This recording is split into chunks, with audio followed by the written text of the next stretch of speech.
সবাইকে স্বাগতম। আপনারা দেখছেন হরিজন সংস্কার টিভি। আজকের চাঞ্চল্যকর খবর, জামালপুরে দ্বিতীয় বিয়ে ঘিরে দুই স্ত্রীর মারামারি, আর ঘটনাস্থল থেকে পালালেন স্বামী। স্থানীয় সূত্রে জানা গেছে, গোপনে দ্বিতীয় বিয়ে করেন এক ব্যক্তি। বিষয়টি জানাজানি হতেই প্রথম স্ত্রী ক্ষোভে ফেটে পড়েন। পরে দুই স্ত্রী মুখোমুখি হলে শুরু হয় তুমুল বাগবিতণ্ডা, যা এক পর্যায়ে রূপ নেয় হাতাহাতিতে। এলাকাবাসী জানায়, পরিস্থিতি উত্তপ্ত হয়ে উঠলে অভিযুক্ত স্বামী ঘটনাস্থল থেকে দ্রুত পালিয়ে যান।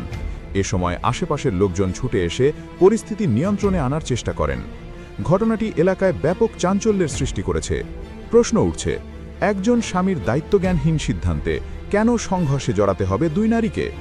এ বিষয়ে স্থানীয়দের দাবি, বিষয়টি আইনি প্রক্রিয়ায় সমাধান হোক এবং ভবিষ্যতে যেন এমন ঘটনা আর না ঘটে।